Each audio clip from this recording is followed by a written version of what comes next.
Ok, donc bonjour. Ben voilà une petite restitution donc, des derniers exercices qu'on a pu faire. Et donc du coup, on commence directement avec le masque de fusion et le joker. Donc pour rappel, on a deux fichiers, hein, le joker normal et le joker maquillé. Le but du jeu, en fait, c'est qu'on va venir donc prendre le visage du joker, qu'on va venir ensuite positionner correctement en utilisant les options d'opacité des calques qui sont en haut à droite, là où il y a ma souris qui tourne. Et on va venir positionner donc le joker et son maquillage de manière assez précise par-dessus la tête de Joaquin Phoenix. Donc évidemment, hein, on va essayer de prendre des repères. Voilà, moi j'essaie de prendre comme repère les contours du crâne principaux. Pas besoin d'être trop précis dans le cadre de cet exercice-là. Une fois que vous êtes content du résultat, je suis content du résultat, vous remettez votre opacité à 100% et on va pouvoir utiliser les masques de fusion pour faire disparaître la tête du Joker.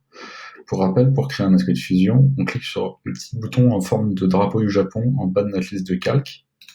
Ça va créer donc une sorte de ce qu'on appelle un masque de fusion. Et globalement, hein, on rappelle, le masque de fusion, si je prends un pinceau noir avec une couleur noire, donc vous voyez en bas à gauche, j'ai une couleur noire. Si je peins avec le noir, ça fait disparaître. Si je prends la couleur blanche et que je peins sur le masque de fusion, ça fait réapparaître. Attention à bien sélectionner le masque de fusion quand vous peignez, hein. Vous pouvez aussi sélectionner le calque et peindre dessus, mais vous voyez, du coup, vous n'effacez rien, vous cachez votre calque. Donc là, le but du jeu, c'est que je vais remplir complètement de noir ce masque de fusion en prenant l'outil pot de peinture.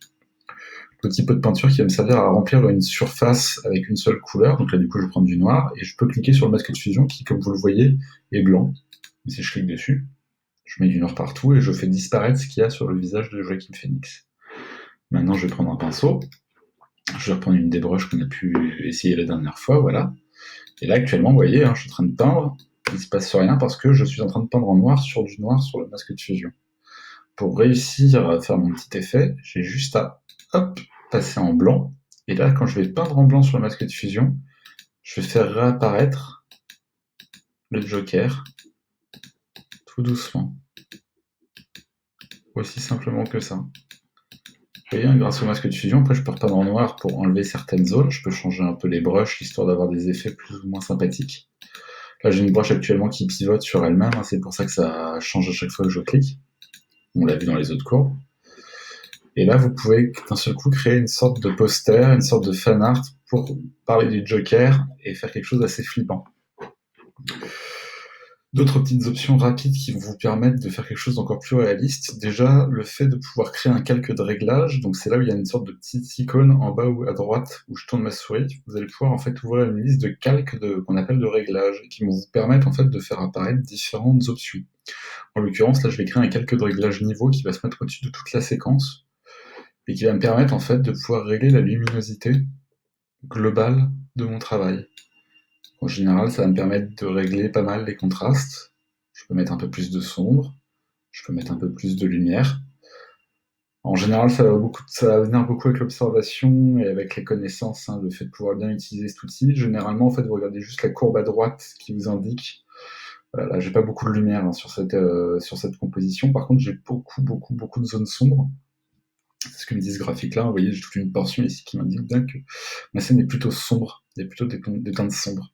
Donc en général, je vais essayer de respecter à peu près cette courbe-là et je vais juste ajuster légèrement les couleurs pour avoir des choses un peu plus contrastées. Mais ça, c'est une question de goût là. Et enfin, ne pas oublier que vous pouvez cercler un peu en créant un petit calque que vous allez appeler dégradé. Et vous allez pouvoir en fait mettre un petit dégradé grâce à l'outil dégradé qui se trouve ici. Qui, comme je vous le rappelle, en fait, vous avez différents dégradés que vous pouvez choisir dans votre menu en haut. Et nous, ce qui nous intéresse, c'est des dégradés basiques avec une couleur qui va vers de la transparence. Et là, avec un dégradé noir vers la transparence, je vais pouvoir étirer mon dégradé. Je n'ai pas le bon dégradé. De telle manière à créer une sorte de focus qui fait que notre regard va être attiré par le Joker. Et enfin, je vais baisser un petit peu, je vais jouer avec l'opacité pour avoir quelque chose d'un peu moins bourrin. Voilà pour le premier exercice. Merci à tous de l'avoir suivi.